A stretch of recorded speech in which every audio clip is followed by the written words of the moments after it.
Bien, amigas y amigos, continuamos adelante en este foro virtual sobre cultivos de invierno, cuyo título también lo replica la siguiente participante. Recibimos precisamente en este tramo con mucho gusto a la ingeniera agrónoma Catalina Raba, quien en la actualidad se desempeña en la coordinación del área de cadenas agroindustriales de OPIPA, Oficina de Políticas Agropecuarias del Ministerio de Ganadería, Agricultura y Pesca. Pero antes, me tomaré unos minutos para internarme brevemente en las actividades que ha desempeñado Catalina en el marco de su profesión. Ha sido investigadora en cultivos de invierno, en Iña La Estanzuela, docente de la Universidad Católica en cadenas logísticas agropecuarias en la licenciatura de gestión logística, también en el taller final de grado de empresas agroindustriales y cadenas de valor, también de la Universidad Católica, consultora en investigación en economía aplicada en INEA, y en el Ministerio de Ganadería, Agricultura y Pesca se ha desempeñado también en la DIEA, Dirección de Estadísticas Agropecuarias, y desde el 2010 en este cargo que tantas horas de su vida le llevan y tanto empeño pone. Sabemos del trabajo interesante, serio y profundo que se realiza allí en OPIPA siempre para obtener los mejores datos y para enviarle a los productores siempre la mejor información. Bien, y con esta interesante trayectoria es verdaderamente un placer la participación de Catalina en este foro virtual. Muchas gracias, ¿eh? Muchas gracias por la invitación. Un gusto. Bueno, escuchamos ahora, a partir de ahora, atentamente, teniendo en cuenta que esta presentación hará aportes más que importantes en el comienzo de esta zafra de invierno 2023, con grandes desafíos productivos, habida cuenta del escenario que se vive en todo el país, este fracaso, en definitiva, lamentable por la sequía en los cultivos de verano, y bueno, ahora el desafío y, bueno, revancha o no revancha, hay que afrontar otra vez una zafra como se hace históricamente. Escuchamos atentamente tu presentación. Adelante. Bueno, sí, vamos a compartir un poquito de información de los resultados de la zafra anterior. Vamos a hablar algo de mercados y precios, los aspectos de geopolítica que hay que tener en cuenta hoy mirando la zafra que se inicia, las perspectivas para esta zafra 23-24 y comentar brevemente algunas de las políticas del Ministerio de Ganadería está llevando adelante. Bien, Quería escuchamos. comenzar, sí. Adelante, escuchamos. Quería comenzar con este histórico de la superficie total de los cultivos de invierno. Aquí tenemos graficado lo que ha sido la superficie de los cultivos de invierno en el país. En la última zafra 22-23, la siembra de los cultivos alcanzó 875.000 hectáreas, esto considerando trigo, cebada, las crucíferas y la avena. Nos tenemos que remontar al histórico del 2011-2012, ¿sí? Cuando ahí teníamos 700-800.000 hectáreas de cultivo de invierno. Como vemos, la participación de los cultivos es totalmente diferente a lo que tenemos hoy. En ese momento teníamos una predominancia total del trigo, prácticamente en la mínima expresión la cebada. Hoy tenemos tres cultivos que participan de esta rotación invernal. Tenemos el trigo, tenemos la cebada y tenemos la colza, que por sus aptitudes agronómicas ha calzado muy bien en la rotación y el productor la ha adoptado rápidamente y por lo tanto hoy es un escenario sumamente distinto. Tenemos hectáreas en total similares, pero sumamente diferente a lo que teníamos hace 10 años. ¿Cómo está entonces la relación área de invierno, área de verano? Aquí tenemos el histórico, cómo cayó al mínimo en las zafras 13, 14, 15, donde teníamos un área de soja sumamente importante. Esto se viene revirtiendo desde la zafra 17-18 con un incremento en el área de verano y hoy tenemos una relación de 0,71 y el 41% del área sembrada con cultivos de secano en la zafra 22-23 fue con cultivos de invierno. Específicamente, ¿qué es lo que ha pasado con el trigo y su producción? Bueno, venimos remontando producción desde el mínimo del 17-18, ¿sí? Esto a instancias específicas de una mejora en la productividad. Venimos de tres zafras con productividades en las cuales el trigo supera las 4 toneladas por hectárea, ¿sí? Y esto ha permitido aumentar las exportaciones, el desempeño exportador. En la zafra anterior, en el 21-22, las exportaciones totalizaron 700.000 toneladas, rápidamente por el aumento de precios dado el conflicto bélico entre Rusia y Ucrania. Uruguay exportó todo el trigo que pudo, esto alcanzó 700.000 toneladas. Hoy, ¿cómo va? ¿Cómo vienen las exportaciones? Bueno, hemos exportado 400.000 toneladas, vienen algo lentas las exportaciones si uno las compara a la misma fecha, abril 2023 y 2022, estamos 200.000 toneladas abajo, pero si ven, los precios están mejores, están en $333 la tonelada. Los principales destinos han sido Brasil y Chile. Respecto a las existencias, quería compartirles cómo fue que evolucionaron las existencias de trigo en acopio el año pasado. Es la línea negra y vemos que llegamos a noviembre del 2022 con 40.000 toneladas, el menor valor de la serie previo al empalme de la cosecha. En el año pasado fue necesario importar, ¿sí? Las importaciones tanto en el 2021 y 2022 importaron grano de trigo. Por primera vez el año pasado importamos trigo desde Brasil, dado que Argentina tuvo una muy mala cosecha afectada por la sequía. Y bueno, y aquí tenemos en azul cómo vienen disminuyendo las existencias de trigo para esta zafra este año 2023, y al 1 de abril hay 640.000 toneladas en acopio. Como ven, venimos más lento que las zafras anteriores. ¿Qué ha pasado con la cebada? Aquí tenemos cómo ha sido la evolución del área de la cebada. El área de cebada históricamente estaba determinada por la capacidad instalada de la industria maltera, ¿sí? A partir del 2020 se habilita China para la exportación de cebada forrajera. Esto permite nuevos negocios de exportación y hoy tenemos un área, un piso de hectáreas de cebada en el 200.000 hectáreas, ¿sí? 224 el año en 21-22, 211 en 22-23, pero superamos ya las 200.000 hectáreas, la mayor área de cebada en la historia del cultivo. ¿Esto qué ha permitido? Bueno, hoy tenemos siembra por fuera de los contratos con las malterías, hay nuevos actores con nuevos programas de exportación, ¿sí? Hay una nueva opción para el productor, a su vez esto otorga flexibilidad de exportación del grano que le sobra a las malterías, y este aumento de área también está impulsado por una mejora, un aumento en la capacidad instalada de la empresa Maltería Oriental, que inauguró a fin de año sus 2 torres nuevas de malteo. ¿Cómo ha estado la producción? Bueno, la producción en los últimos 3 años promedia 900.000 toneladas, y la productividad, al igual que el trigo, viene por encima de las 4 toneladas por hectárea en los últimos 3 años. ¿Qué ha pasado con las exportaciones? Bueno, lo mismo que con la producción, venimos al alza, 280.000 toneladas el año pasado, este año venimos más rezagados, 100.000 toneladas es lo que se ha exportado a abril del 2023. Los principales destinos son China y Brasil. China hoy, ahora después vamos a ver, pero viene lento en su demanda, ¿sí? Está importando más trigo y menos cebada.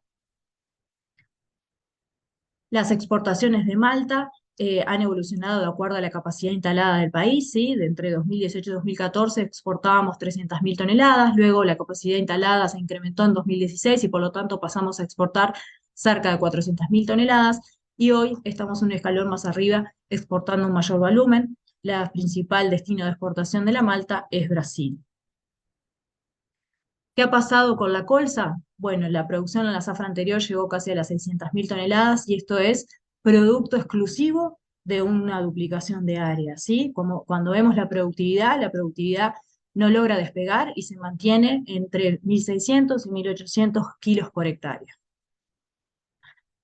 Las exportaciones han ido al alza. Al día de hoy, para esta zafra, entre noviembre y abril 2023, se han exportado 430.000 toneladas a un precio $100 por debajo, ¿sí? 700 a 600, $100 por debajo de lo que fue la zafra anterior. Los destinos principales continúan siendo los europeos, y aparece Chile, que fue habilitado a fines del año pasado. Ahora vamos a ver un poquito el tema de mercados y el tema de precios, qué es lo que hay que mirar, qué es lo que está pasando en el mundo para poder entender un poco los precios que estamos teniendo. Aquí tenemos lo que es el balance de oferta y demanda de trigo. El USDA estima una producción mundial de 789 millones de toneladas, es una producción récord a nivel mundial, aumenta por 5º año consecutivo, ven la línea marrón, ¿sí?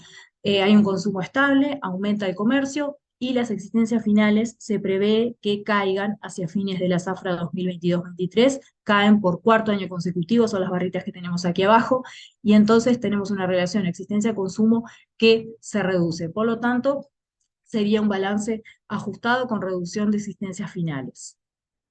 ¿Por qué tenemos una producción récord mundial? Bueno, porque los principales países productores del mundo, tanto Rusia como Unión Europea, Australia, Estados Unidos y Canadá, tuvieron superproducciones, lo que es Rusia, un récord de 92 millones de toneladas y Australia 39 millones de toneladas.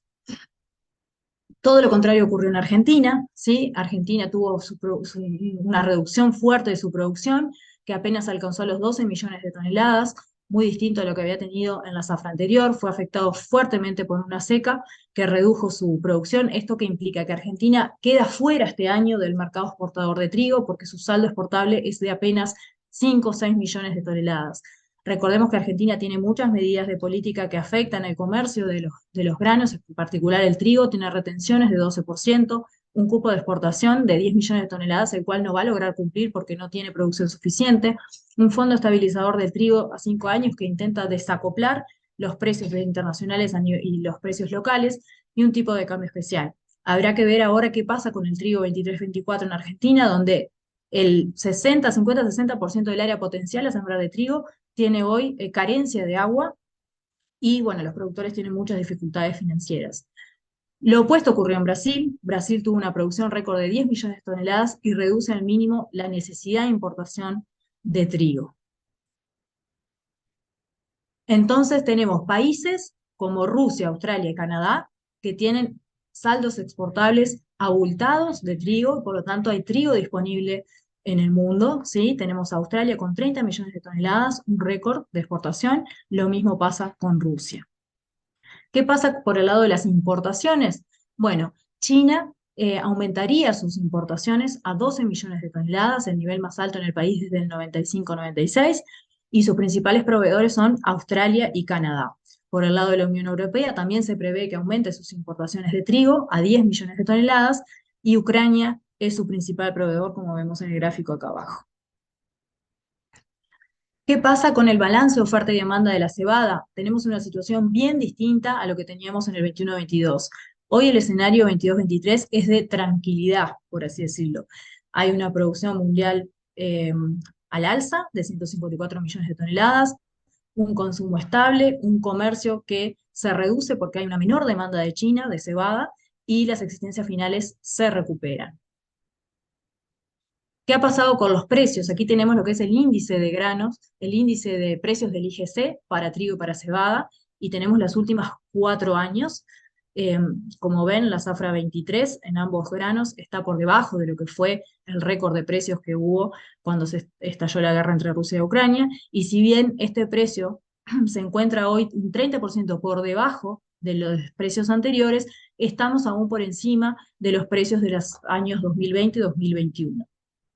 ¿Qué pasa con los precios FOB por origen de trigo? Bueno, aquí tenemos claramente cómo el trigo de Rusia y el trigo de la Unión Europea son sumamente competitivos. Están a 2,75 y 2,85 dólares la tonelada. Vemos cómo el FOB de Estados Unidos no logra competir, está a 3,86 y Uruguay, su FOB, como vimos hoy en las exportaciones, está en el entorno de los 330 dólares la tonelada, muy cercano al FOB regional. Aquí tenemos lo que es el precio en Chicago, ¿sí? El precio en Chicago, composición diciembre, ha venido cayendo desde el principio de año, cae un mínimo de 21 meses. Hoy están 243 dólares la tonelada, la posición diciembre de 2023. Esto es un 40% menos de el mismo dato del año anterior, ¿sí? ¿Qué es lo que está pasando?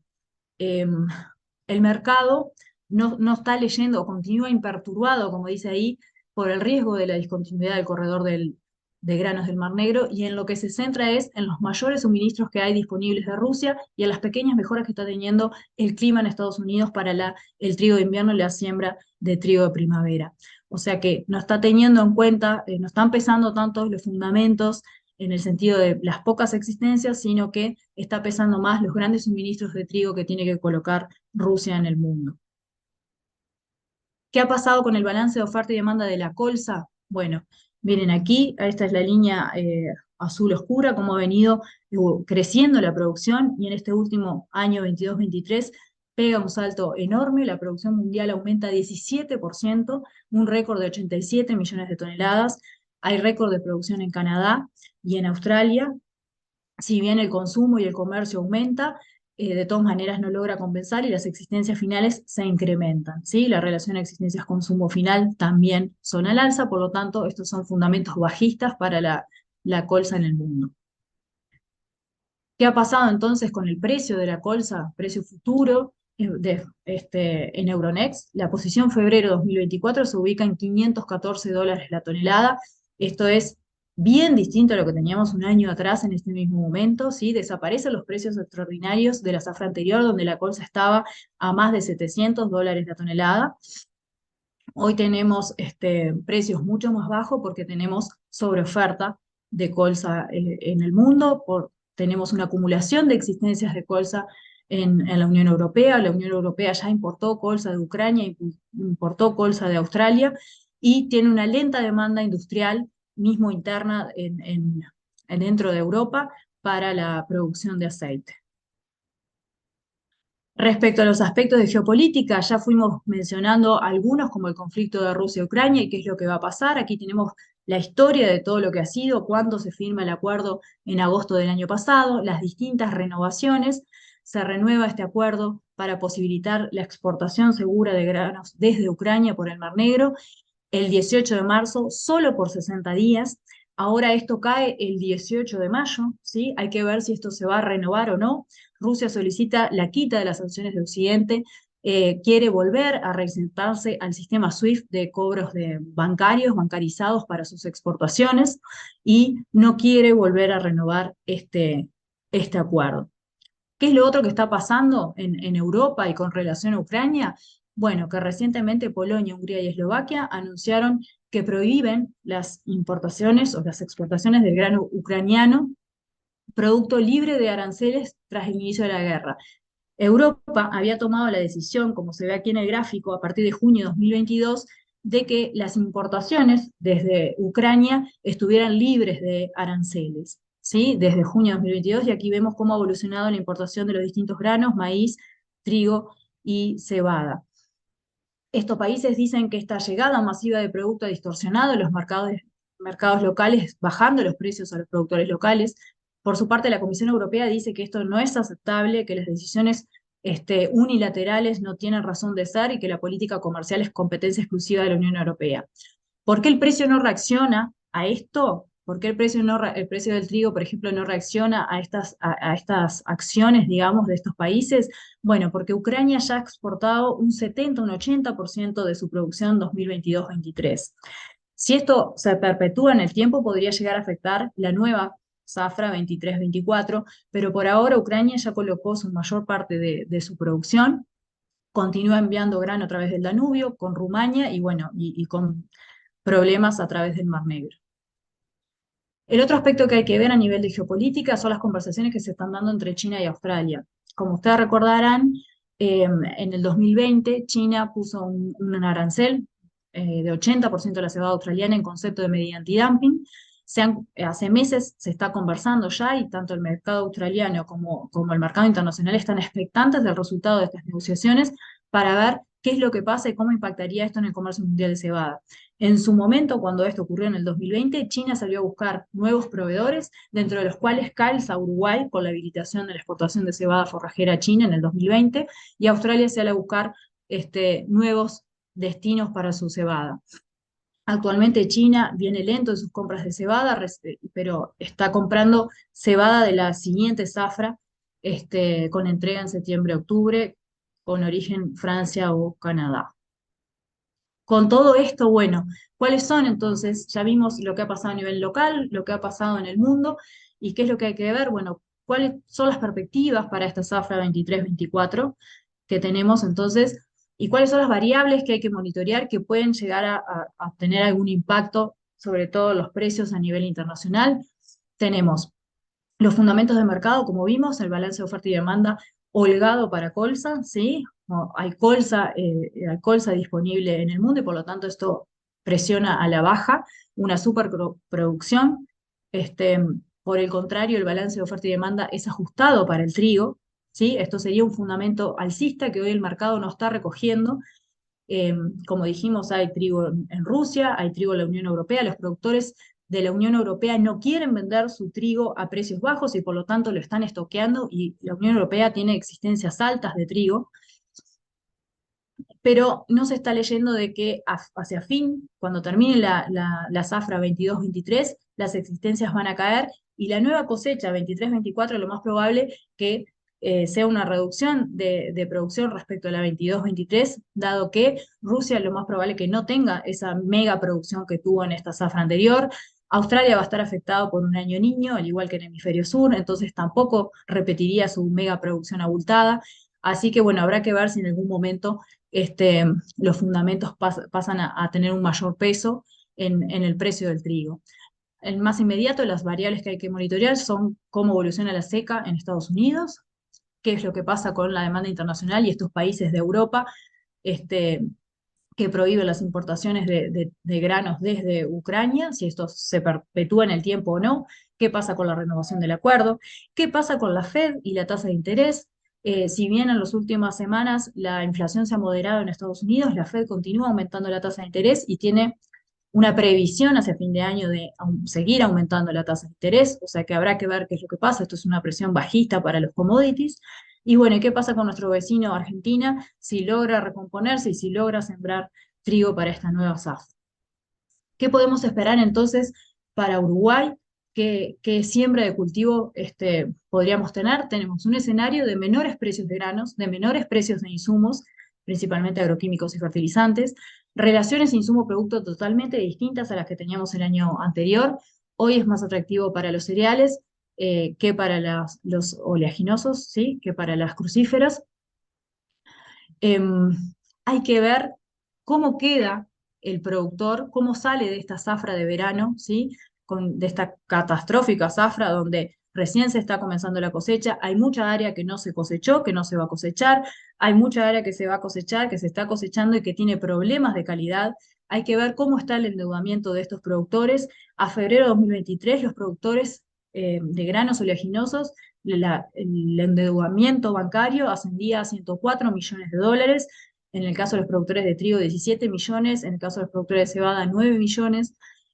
Hay que ver si está el financiamiento necesario para esta nueva zafra y bueno, ver cómo se sale y cómo queda el productor parado para enfrentar una nueva zafra. Nosotros estimamos, el dato oficial va a ser el de la Dirección de Estadísticas Agropecuarias, que lo va a relevar con su cuesta en un par de semanas más adelante, pero estamos estimando un área de cultivos de invierno en el entorno de las 750.000 hectáreas, ¿sí? Esto es una caída de 100.000 hectáreas menos que la zafra anterior, principalmente por una reducción en el área de la colza y de las crucíferas. Hay que ver si esto logra sembrarse. Hay zonas en el litoral y el litoral sur del país en donde las lluvias aún no son suficientes. Se viene la siembra, se vienen las fechas óptimas de siembra y por ahora no hay agua suficiente para poder sembrar. También hay que considerar que el productor debe mantener una rotación, debe mantener el sistema funcionando. En el caso de los productores agrícolas ganaderos, se prevé que ante la necesidad rápida de alimentos para la ganadería, parte de esta área de invierno pase a verdeos para tener pasto de manera rápida. Y bueno, y tenemos confirmado a partir de junio el retorno del niño, esto es mayor probabilidad de precipitaciones por encima de la media, y por lo tanto hay que ser cautelosos en cómo podría afectar esto. La cosecha en la colza, venimos de 3 cosechas sumamente secas, sin ningún problema, y sobre todo los problemas de calidad que siempre tenemos cuando hay año niño en los cereales, ¿no? En el trigo y en la cebada. Para finalizar, quería rápidamente señalar algunas de las políticas que el Ministerio de Ganadería está trabajando y que le competen específicamente al sector agrícola. Bueno, estamos en emergencia agropecuaria, ¿no?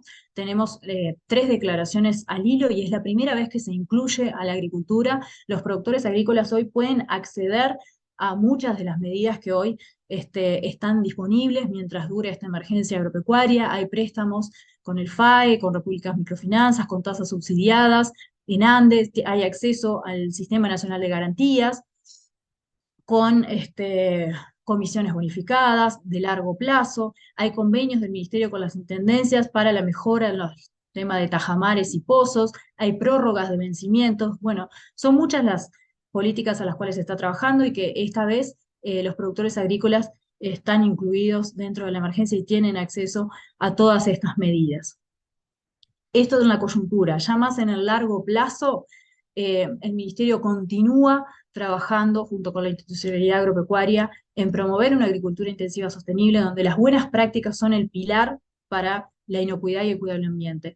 Continuamos con los planes de uso y manejo responsable de los suelos y se continúa con el monitoreo satelital de aplicación de agroquímicos para el monitoreo de residuos en suelos y aguas. Estas dos políticas son sumamente importantes para lo que se viene del Green Deal que se está aplicando Europa, ¿no? Europa hoy va a empezar a exigir, tanto para carnes como para algunos de los granos, una certificación de cero deforestación, ¿sí? Así como hoy nos exige también para colza, por ejemplo, determinados límites máximos de residuos, determinados agroquímicos. O sea que estas dos políticas son sumamente importantes para el país para poder acceder a las exportaciones a Europa. Bueno, se continúa trabajando con la capacitación de distintos actores, tanto de productores como técnicos, en buenas prácticas a través de la DGCA y en coordinación con la institucionalidad agropecuaria. Quería destacar el programa de control de cultivos no OGM que presentó hace unas semanas la DIGEVIA, la Dirección General de Bioseguridad y Inocuidad Alimentaria, ¿sí? Por definición, la alfalfa, el arroz, la colza y el trigo, por definición de las propias cadenas, estas cadenas son cultivos no OGM en Uruguay, ¿sí? Y es competencia de la DIGEVIA mantener o trabajar para que esto así sea. Por lo tanto, se creó un programa de control en cultivos no OGM que tiene medidas escalables y que para cada uno de los cultivos se van a adoptar distintas medidas que se van a decidir basados en riesgos, ¿sí? Tenemos medidas de diagnóstico, medidas preventivas, medidas correctivas y medidas complementarias. Hoy en alfalfa, arroz y trigo estamos en diagnóstico, estamos viendo en dónde estamos parados en medidas de diagnóstico. En el caso de la colza, esto ya se viene trabajando hace un par de años y ya estamos en la etapa de medidas preventivas, como por ejemplo el análisis obligatorio en la semilla importada. Aquí tenemos cómo hemos venido trabajando en colza desde el año 2018, con las primeras reuniones con los actores, los primeros controles de INASA en la semilla importada para que ésta estuviera libre de transgénicos. En 2019 se hace un monitoreo en la semilla nacional, a nivel nacional, y se corrobora de que estamos libres de GM. En 2020, y se formalizan controles de semilla importada. En 2020 se habilita la certificación de laboratorios internacionales, digamos, esto a través de INASE. En 2021 se detectan y se rechazan lotes importados con presencia de OGM. Y en 2022 se analiza el grano y se detectan trazas de GM en el cultivo, y es que acá que surge es la necesidad de este programa y de estas medidas que son escalables y que van siendo distintas de acuerdo al estado de situación de cada uno de los cultivos. Para finalizar, y no menos importante, el acceso a mercados es una de las políticas fundamentales para el sector agropecuario. El Ministerio negoció 33 nuevos mercados en 2022 para todo el sector agropecuario, específicamente para el caso de los granos. Se abrió el mercado de Chile para la colza, de Ecuador para trigo, Guatemala y México para el arroz cáscara, y de China para sorgo. Están estos días, está ocurriendo la auditoría, y se sigue trabajando para poder habilitar el mercado de China para la colza y la línea de colza, el mercado de México para la colza y el mercado de trigo para China y para México. Bueno, por acá quedo a las órdenes por si hay preguntas o dudas. Muchas gracias. Ni preguntas ni dudas. Perfecto. Hemos quedado absolutamente informados de todos los vericuetos que tiene esta actividad. Yo creo que la única expectativa ahora es conocer la intención de siembra que seguramente la Dirección de Estadísticas Agropecuarias emitirá en pocas semanas más, y de allí saber cómo ha reaccionado el productor frente a este escenario que se vive no solo dentro, sino fuera del país, ¿no? Exacto, exacto. Si bien nosotros estamos estimando desde OPIPA una caída en el área, ¿no? De aproximadamente 100.000 hectáreas, el dato final lo va a relevar la DIEA con su encuesta de invierno, así como va a relevar también cómo fue finalmente la cosecha de los cultivos de verano, ¿no? Las hojas, si bien nosotros también estamos estimando un área no cosechada de los cultivos de verano, bueno, el dato final lo va a tener la DIEA en próximas semanas. Y habrá que ver, a ver si las lluvias, hay zonas secas todavía, ¿no? La declaración de emergencia agropecuaria Sí. todavía sigue. En el litoral oeste todavía los perfiles no están completos como para la siembra. Y bueno, y habrá que ver qué pasa y ir siguiendo algunas de las variables que mencionamos, a ver cómo evolucionan los precios también. Continúa nuestra interrogante, la revancha. Habrá que ver entonces cuál es la actitud del productor y de los operadores agrícolas para no meter la pata primero en cuanto a exagerar algún área que después tenga que arrepentirse porque el clima y otras condicionantes le pegaron mal como ocurrió en el verano, ¿no? Exacto, exacto. Hay que ser precavidos, con cautela por ahora. Bueno, yo creo que eso, ese término, con cautela, eh, firma perfectamente y reafirma esta situación que tú tan bien has descrito de punta a punta en esta presentación. Así que muchísimas gracias. En tu persona también el agradecimiento al Ministerio de Ganadería, Agricultura y Pesca por apoyarnos. Recordemos que estos ciclos, que ya va por el 21, han sido declarados de interés por el Ministerio de Ganadería, Agricultura y Pesca y están inmersos dentro de un acuerdo con el Instituto Interamericano de Cooperación para la Agricultura. Así que, este, más que oportuno, este completísimo informe que acabas de finalizar. Muchas gracias.